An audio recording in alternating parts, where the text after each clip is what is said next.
위아래 어떻게 보세요. 방금 들어와가지고 위아래를 어떻게 보냐고요. 방금 들어오셔가지고 물어보셔서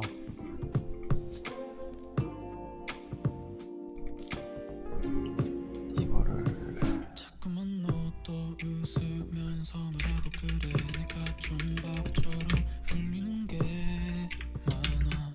너의 앞에서 아무것도 하지 못해. 도도하다고 자꾸 그러는데 원래 좀 엉뚱하잖아. 내가 원래 그런 바보 같은 면을 좀 좋아하니까 날 웃게 만들어. 왜 그렇게 가만 두지 못하고 간지럽혀.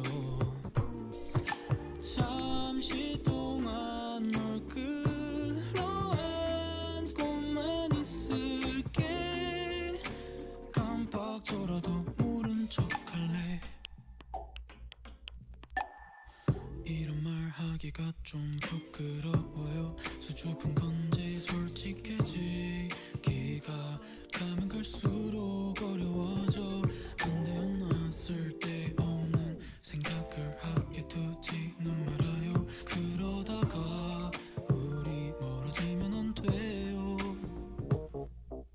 날 웃게 만들어. 왜 그렇게 가만 두지 못하고 간지럽혀. 잠시 동안 널 끌어안고만 있을게. 깜빡져라도 모른 척할래. 날 울게 만들어. 왜 그렇게 가만 두지 못하고 날 괴롭혀.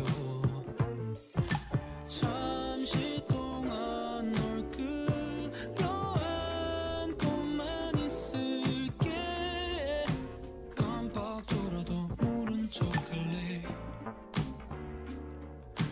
깜빡져라도 모른 척할래. 애들고 싶었던 내 모습 표정도 내가 먼저 물어볼게.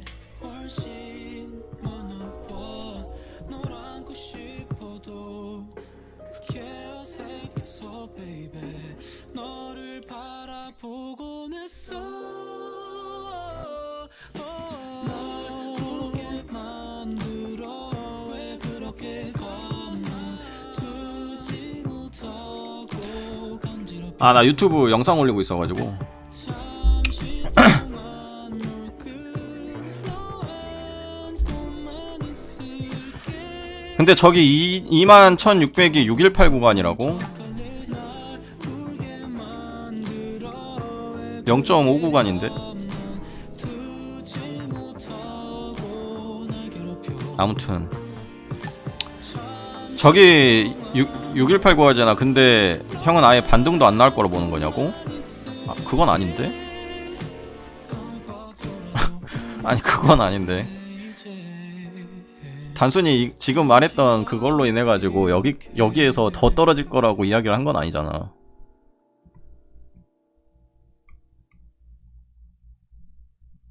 달콤하게 다가온 그대의 그건 아니잖아. 내가 말한 거는 그걸 말하는 게 아닙니다.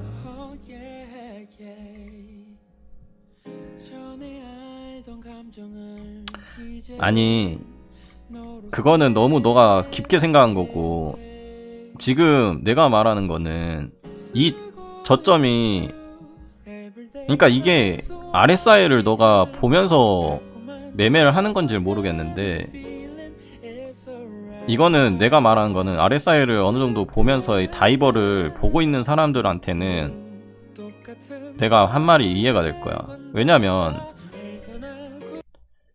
왜 그러냐면 지금 여기가 상승 다이버로 인해 가지고 끝났다고 생각하면서 포지션을 잡는 사람들이 있다고.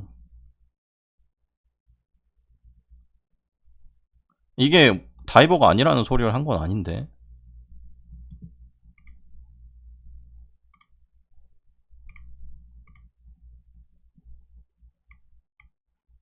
무슨 말인지 이해를 못하고 있는 것 같은데, 그러니까 포지션이 여기가 상승 다이브로 해가지고 지금 포지션을 잡아갖고 있는 사람이 있는데, 거기에 있어가지고의 이 뱀 패턴으로 인해가지고 대응을 하는 거를 이야기를 한 거잖아.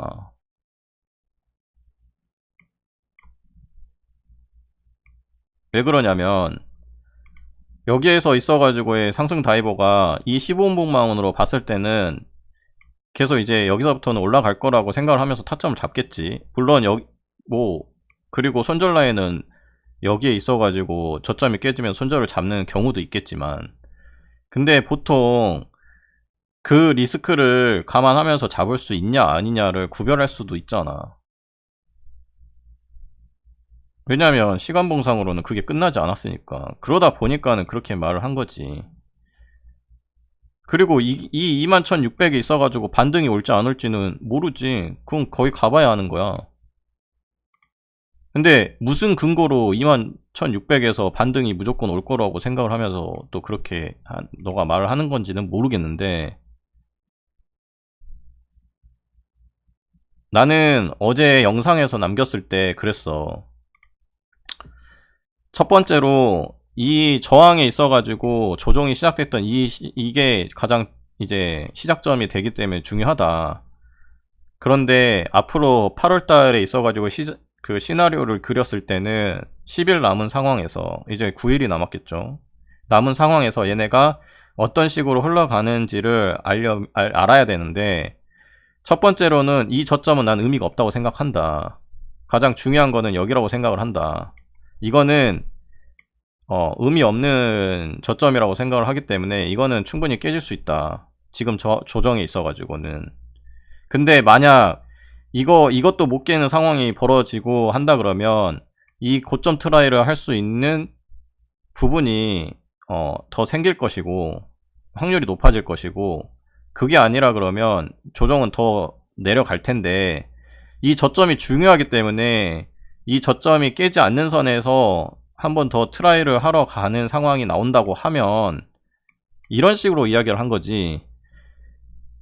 이 21,600이라는 게 피보나치에 있어가지고 이걸로 인해가지고 뭐든지 반등이 줄 거다, 그렇게 생각하는 거는 예전부터 내가 이야기를 했잖아. 피보나치로 인해가지고 그 수치로 인해가지고 뭐 여기서는 반등이 줄 거다라는 그 무지성적인 근거 없는 걸로 인해가지고 의지를 하지 말라.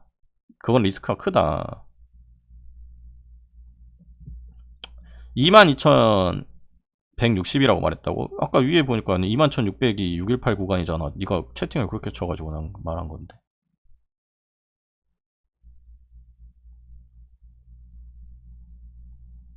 그래서 그런 거지. 22,160 그러면 618은 맞는데, 그러니까 이게 왜 이제 거기에서 무조건 반등이 올 거라고 생각하냐 이거지 나는. 근데 내가 말했을 때는 나는 이 저점이 안 깨질 거라는 거는 있을 수 없어. 이거는 깨질 확률이 더 높아.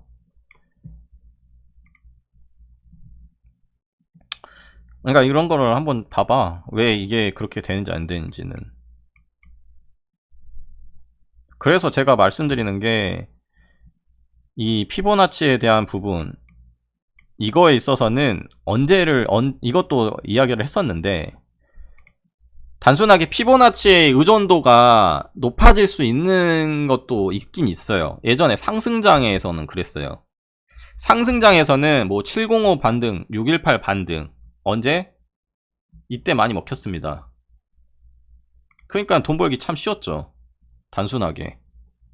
왜 그러냐면 이게 왜 그러냐면 이때 저 패턴이 많이 나왔기 때문이에요.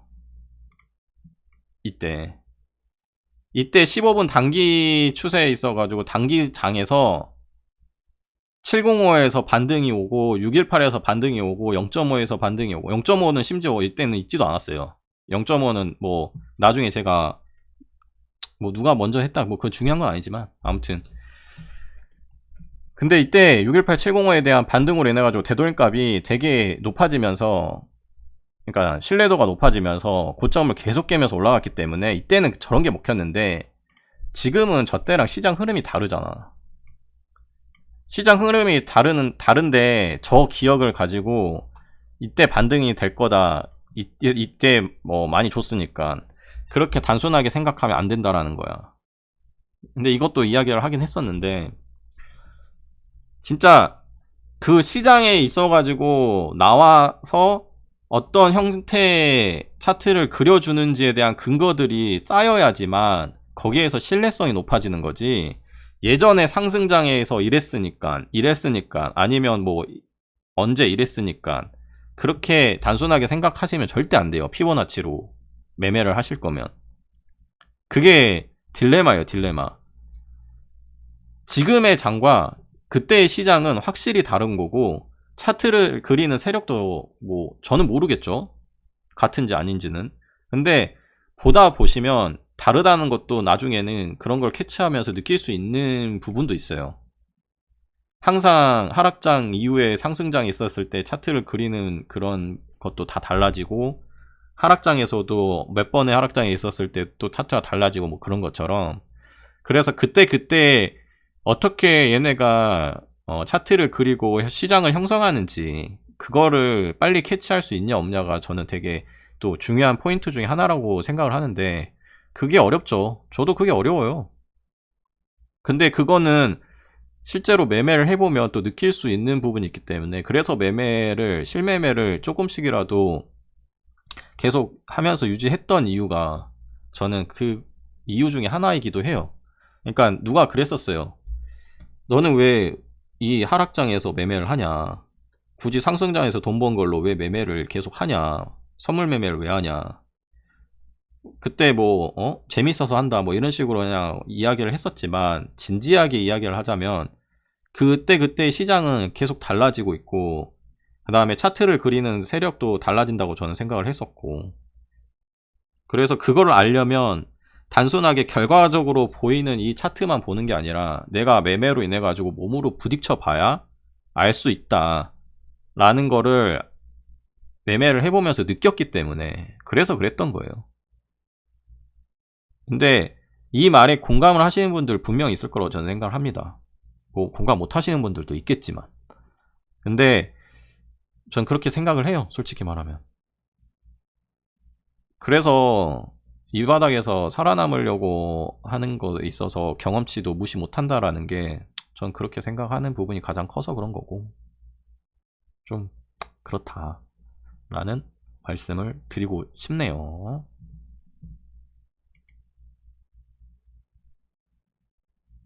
뭐 또 궁금한 거 있어, 시시마?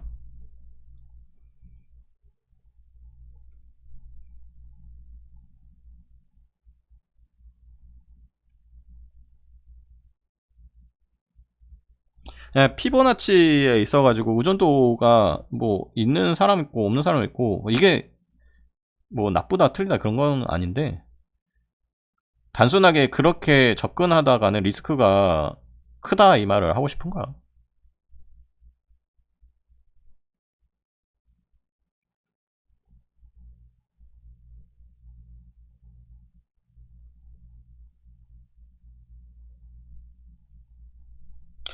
내가 말한 대로 이전에 백데이터를 가지고 저 꼬리가 깨질 때 스탑 터진다는 리스크를 지고 하는 건데,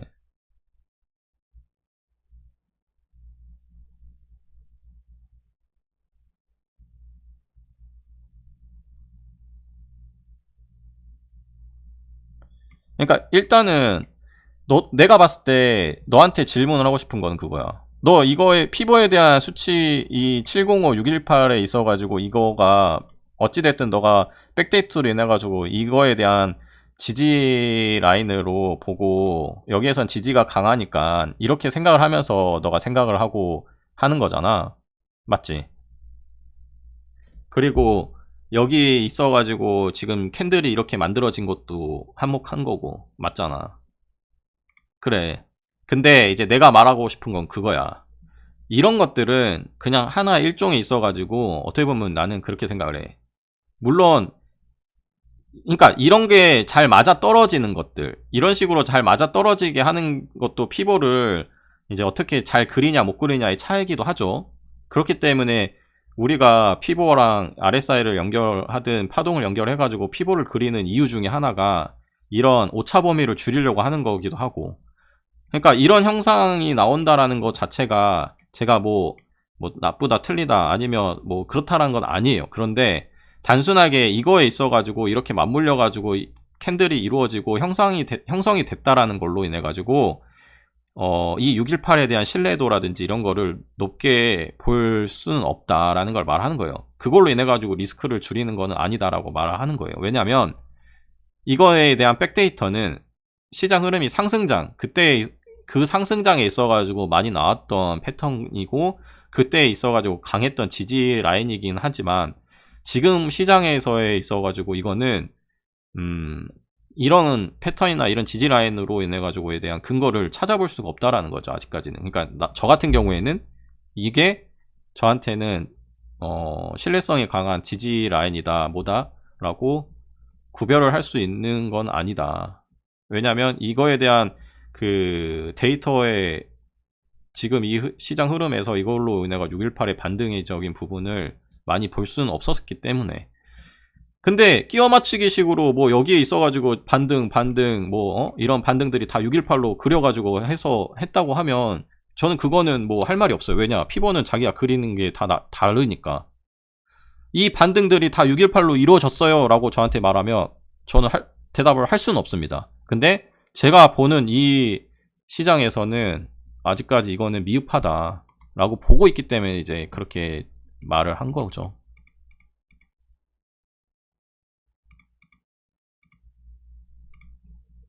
그렇기 때문에 저는 피보에 있어가지고 지금 의존을 높이는 것보다는 이 더 의존도를 높이고 신뢰성을 강하게 갖고 있는 RSI로 이거를 분별하고 있기 때문에 조금 전에 이제 RSI 밴 패턴에 대한 부분을 이야기해드렸던 거예요. 그래서 그랬잖아요. 제가 영상 찍을 때 제 매매에 있어가지고 노하우나 팁인 거라고. 이게 뭐 무조건 다 맞다 틀리다 라고 뭐 정의를 내리고 싶어서 한 건 아니고 이제 이렇다라는 거죠.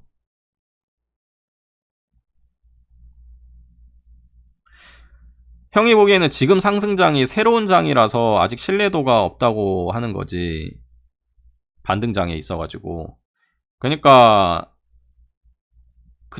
이 반등장에 있어가지고 얘네가 저점에 있어서 여기까지 올렸을 때 어느 정도 618에 대한 부분에 있어서 근거들을 줬다고 하면 모르겠는데 그게 아니잖아. 그게 아니기 때문에 이제 그렇다라는 거지. 그리고 그렇다고 했었을 만약에 얘네가 어느 정도 이 618에 있어가지고 반등을 주고 여기에 있어가지고 이것도 하나의 어떻게 보면 제가 보는 건데 거래량에 대한 부분이에요. 얘네가 이거에 대한 부분에 있어서 반등이 시시마가 말한 것처럼 왔다라고 하면 거래량이 터지면서 이 부분에 있어가지고 거래량이 터지면서 상승이 폭이 커야 돼요. 짧은 봉으로 봤었을 때. 근데 얘네가 어땠어요? 그게 아니잖아요. 물론 여기 거래량은 터졌죠. 터지긴 터졌는데 보시면 이 거래량이 터지면서 어땠습니까? 죽었잖아요.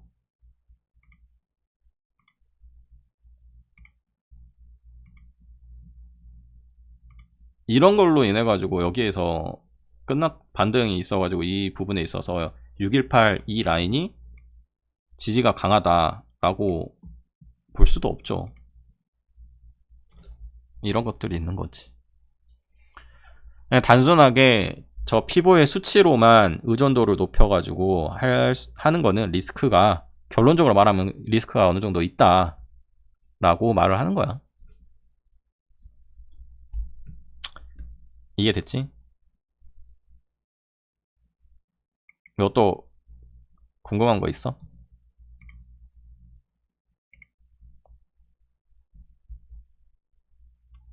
없으면 또 마무리 하겠습니다. 시시마 질문 좋았다. 또 하나의 영상을 또 남길 수 있었네. 앞부분에 좀 노래나 이게 어떻게 될지 모르겠는데